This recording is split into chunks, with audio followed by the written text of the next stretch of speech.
আছে কোনো সাক্ষী সমুদ্রের সেতু দেখার? আর যদি লঙ্কায় আগুনই লেগে গিয়েছিল, তাহলে রাবণ আর তার সৈনিকেরা বাঁচলো কিভাবে? যুদ্ধ কারা করলো? হ্যাঁ, যত সব বাজে কথা।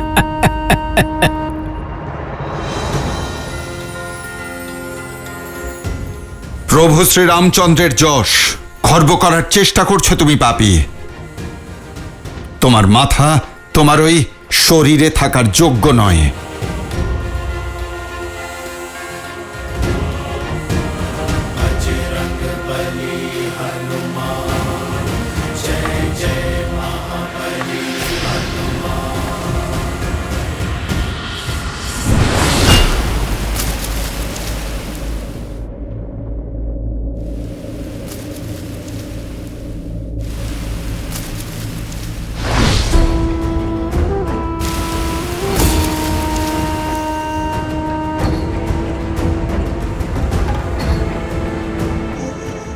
বাঁচাও, এই বানর আমাকে মেরে ফেললো। বাঁচাও, এই বানর আমাকে মেরে ফেললো। এটা কেমন দুঃসাহস? এভাবে কাউকে কিভাবে মারতে পারে এই বাঁদর? অযোধ্যাবাসীরা, দেখো, সবাই দেখো, কি নিষ্ঠুর ভাবে এই বানর অত্যাচার করছে। বাঁচাও, রক্ষা করো অযোধ্যাবাসীরা। না কেউ তোমাকে বাঁচাতে আসবে, আর না তুমি এখান থেকে পালাতে পারবে। যে প্রভু শ্রীরামের নিন্দা করবে, সে এই হনুমানের হাত থেকে পালিয়ে বাঁচতে পারবে না।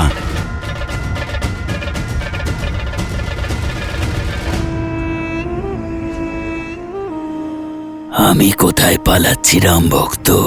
আমি তো তোমাকে তাড়াচ্ছি, তোমার সঙ্গে খেলা খেলছি। তুমি আমাকে পরাজিত করতে পারবে না। তুমি যতবার আমার মুন্ড আমার ধর থেকে ছিন্ন করবে, ততবার সেখানে নতুন মুন্ডের জন্ম হবে।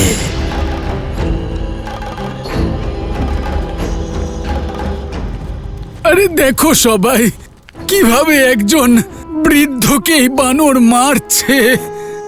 ক্ষমা করো বানর, ক্ষমা করো।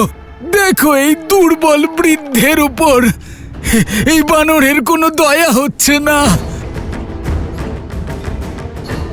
ক্ষমা করো, আমাকে দয়া করো বানর। এ তো অন্যায়। শ্রীরামের ভক্ত আর মিত্র, তার মানে তো এই নয় যে অযোধ্যার জনতার উপর আঘাত করবে। নিয়ে চলো এই উদ্ধতকে মহারাজের কাছে, উনি এর বিচার করবেন।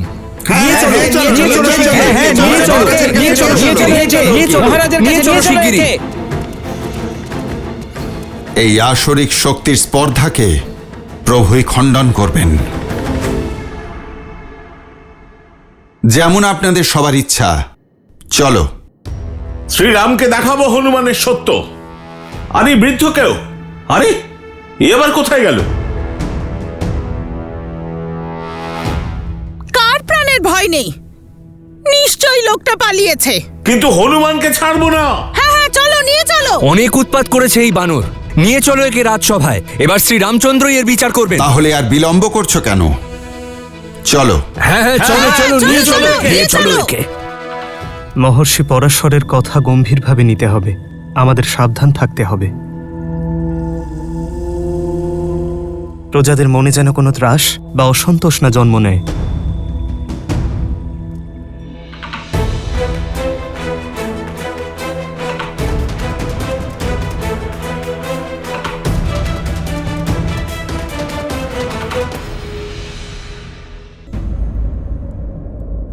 কি হয়েছে? হনুমানকে ওভাবে ধরে আনা হয়েছে কেন? প্রভু, এই বানর আমাদের সবাইকে ভীত করে রেখেছে।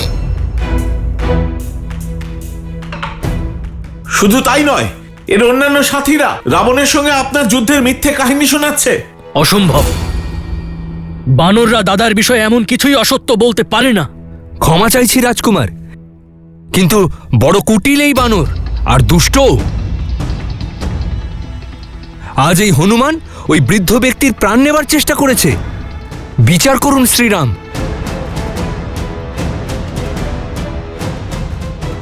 প্রভু, আমি মৌন হও, মৌন হও।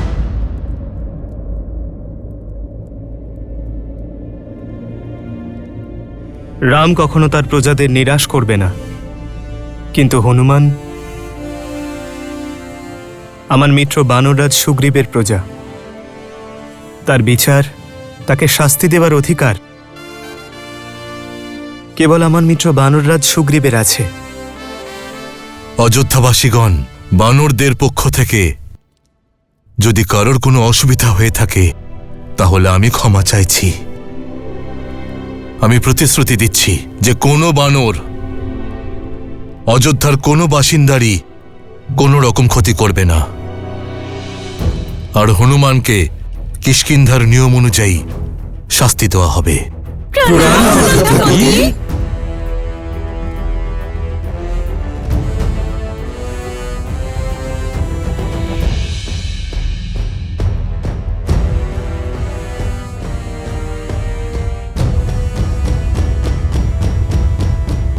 হনুমান, কে ছিল সেই রাক্ষস? প্রভু, আপনি কি করে জানলেন? কারণ আমি জানি যে আমার হনুমান কখনো কোনো নির্দোষ নাগরিকের কোনো ক্ষতি করতে পারেই না।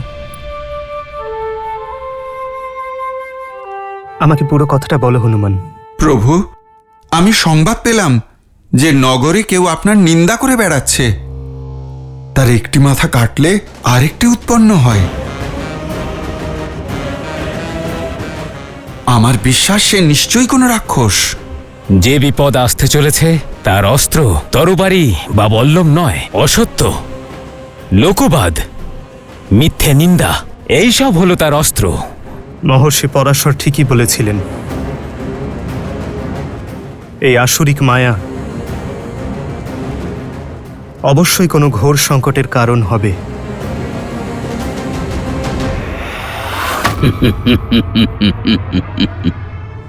যুদ্ধ তো সবে শুরু হয়েছে রাম ভক্ত হনুমান।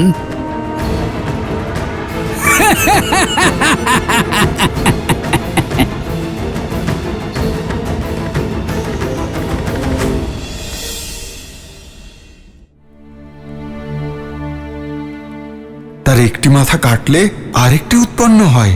আমার বিশ্বাস সে নিশ্চয়ই কোনো রাক্ষস।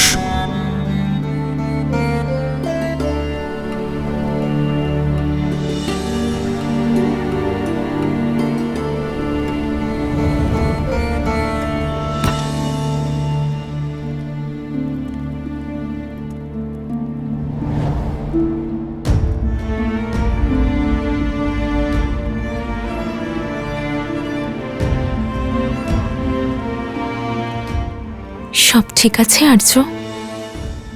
সব সুখ দুঃখ ভাগ করে নেওয়ার প্রতিজ্ঞা করেছি না আমরা? দুশ্চিন্তা নয়, মনন করছি। রাজ্যাভিষেকের সঙ্গে সঙ্গে রাজ্যের দায়িত্বও এসে পড়েছে।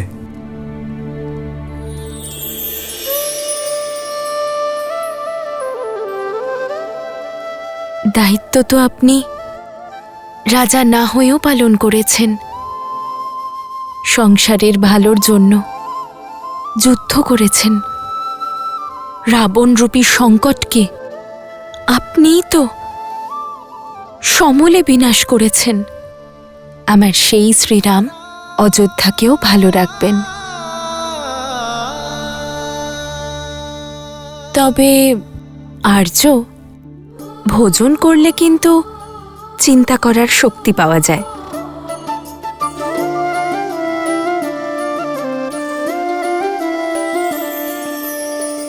जन्म जन्म का है ये संगम, राम रतन सीता वैभव धन।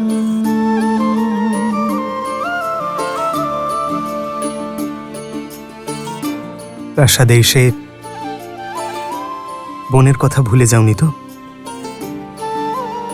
বোনের ভোজনের কথা মনে আছে? राम सिया राम सिया राम सिया राम, राम सिया राम सिया राम। সেই স্মৃতি তো আমি আগামী জন্মেও ভুলতে পারবো না আর্য।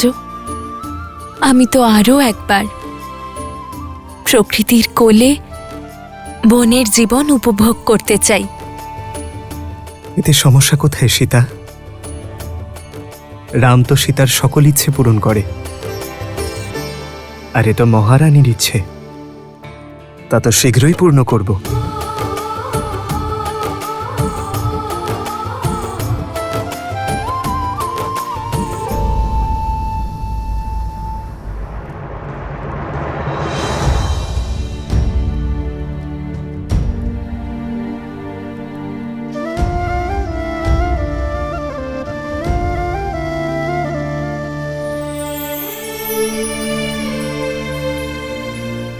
আর্য, সীতা, এই কেশর ভাত তো অত্যন্ত সুস্বাদু। তুমি রেঁধেছ? কিভাবে? চাল ভেজালাম, একটু কোমল হলো, তারপর দুধের মধ্যে অল্প আঁচে সিদ্ধ করলাম। একটু সিদ্ধ হওয়া মাত্রই তার মধ্যে গুড়, কেশর আর একটু সুগন্ধি দিলাম, আর তারপর তাতে বিশুদ্ধ ঘি মিশিয়ে আবার অল্প আঁচে। এই ধৈর্যই তো স্বাদের রহস্য সীতা। যদি তাড়াহুড়ো করতে তাহলেই ভাত কাঁচা থাকতো, না সুগন্ধ হতো না স্বাদ হতো। জীবনও এমনটাই সীতা, সম্পর্ক হোক বা সমস্যা।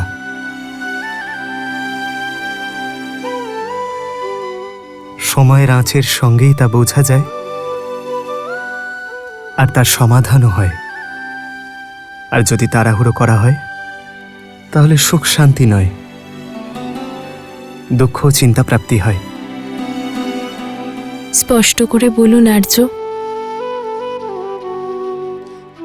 আমি তোমায় কথায় ভোলাতে পারবো না সীতা, আর তোমাকে মিথ্যেও বলতে পারবো না। তাই আমায় একটু সময় দাও, কারণ সত্য প্রকাশ করার সময় এখনো আসেনি। সমস্যা জানার পূর্বে তা নিয়ে চর্চা করা উচিত নয়।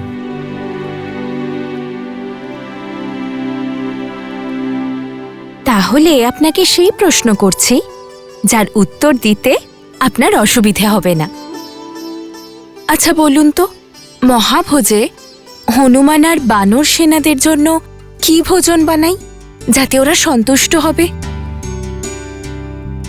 এ তো আগের থেকেও কঠিন প্রশ্ন সীতা। এ প্রশ্নের উত্তর না মানুষ দিতে পারবেন না নারায়ণ, আর মনন করেও এই সমস্যার সমাধান বেরোবে না।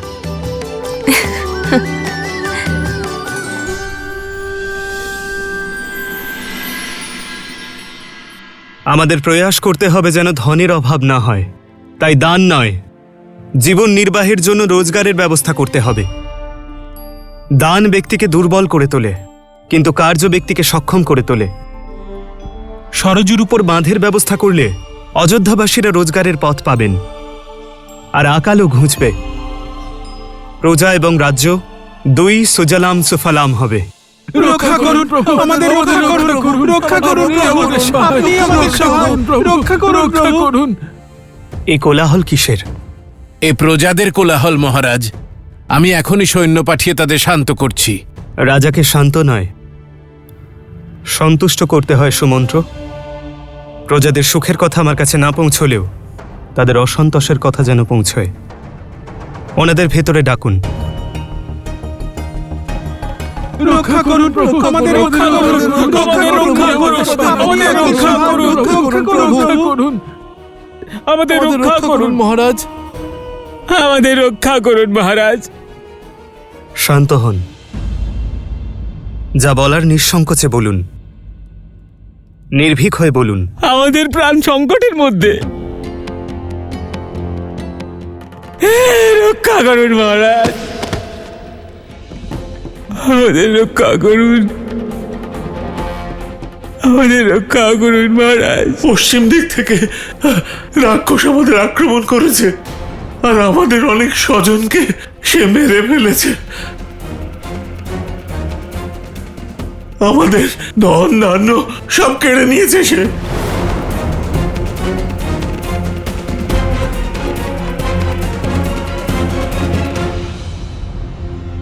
উঠুন,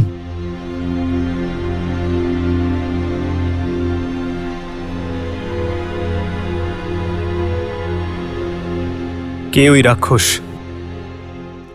তার নাম কি?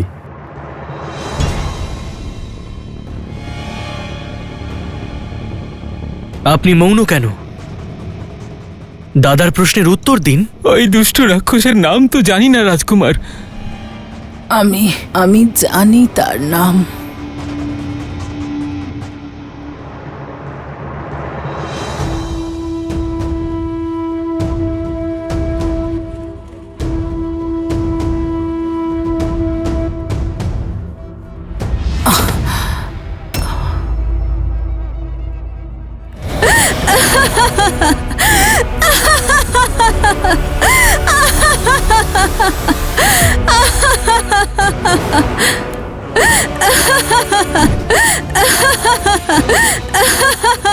শূর্পণখা?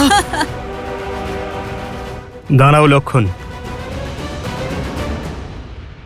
আমার মামা ভাস্কণ্ডের কারণে তোমার রাজ্যে এই হাহাকার শুরু হয়েছে রাম। সেই ভাস্কণ্ড যে সম্পূর্ণ রাক্ষস কুলের প্রতিশোধ নেবে, আমাদের হারিয়ে যাওয়া মান সম্মান ফিরিয়ে আনবে। শক্তি আছে? তাহলে এসো আর লড়াই করো তার সঙ্গে, বাঁচাও নিজের অযোধ্যাকে।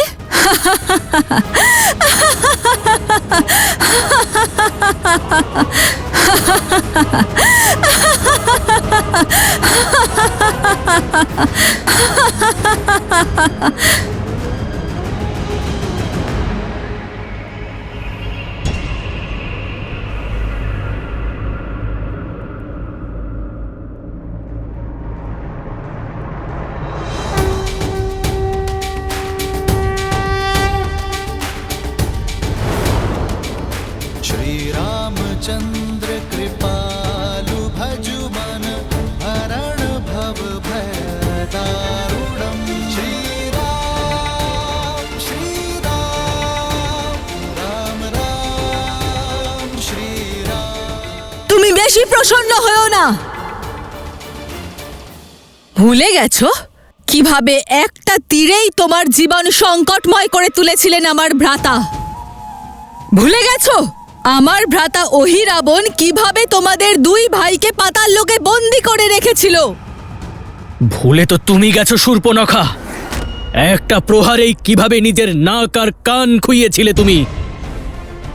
এখনই স্মরণ করাচ্ছি। না লক্ষণ, অধর্ম যত শক্তি একত্রিত করুক, তা ধর্মের ভূমিতে পা রাখতে পারে না। এ শূর্পণখা নয়, তার মায়া। ওর লক্ষ্য ভয় ছড়িয়ে দেওয়া। শূর্পণখা বার্তা দিতে এসেছে, ওকে ওর কার্য করতে দাও, ধর্ম পালন করতে দাও। তোমার কাছে আর বেশি সময় নেই রাম, যা করার করে নাও।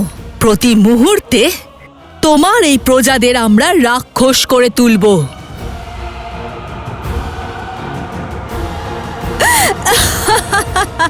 তোমার কার্য সম্পন্ন হয়েছে, তোমার সংবাদ আমি পেয়েছি। এবার এই বৃদ্ধার দেহ ছেড়ে দাও। আর হ্যাঁ, রাম রাজ্যে না ভয়ের ছায়া থাকবে আর না অবগুণের মায়া। গিয়ে বলে দিও ভাস্কর্ণকে আমি স্বয়ং আমার সৈন্য নিয়ে যাব। যদি ও ছলনায় শক্তি থাকে তাহলে ও যেন আমার নির্দোষ অযোধ্যাবাসীদের কোনো ক্ষতি না করে।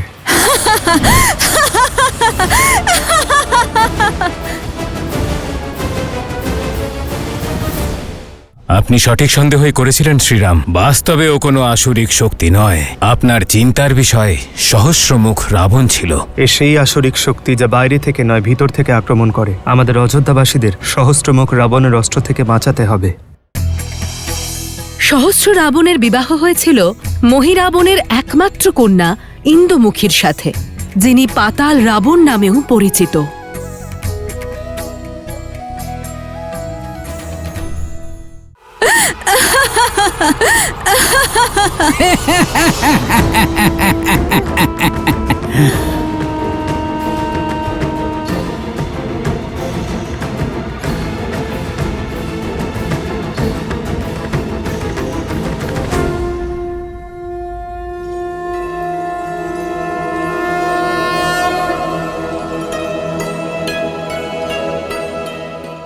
মাতা, আপনি আমায় স্মরণ করেছেন? আপনি ঠিক আছেন তো মাতা? কেউ আপনাকে বিরক্ত করার দুঃসাহস দেখায়নি তো?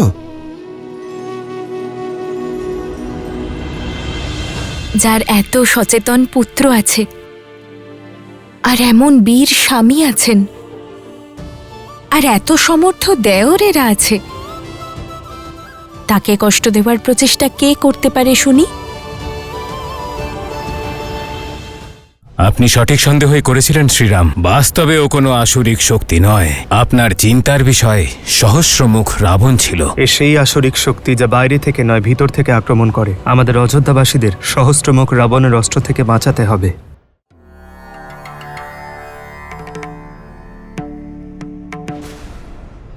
সহস্রমুখ,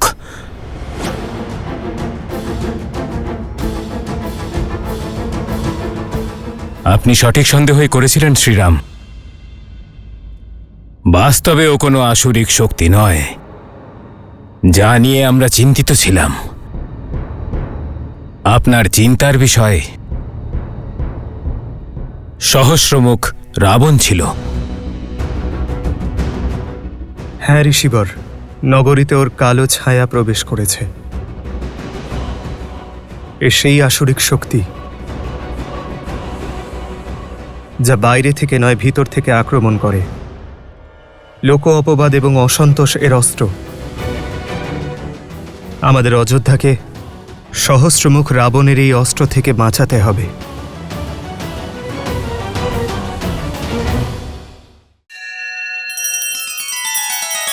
श्री रामचंद्र कृपालु भजु मन हरण भव भय दारुणम नव कंज लोचन कंज मुख कर कंज पद कंजारुणम।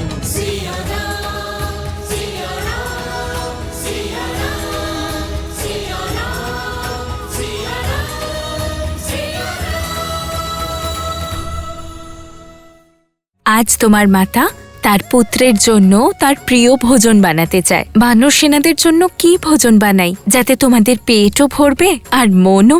মাতা, এই হলো ভোজনের তালিকা। তুমি এতগুলো জিনিস কিভাবে বানাবে?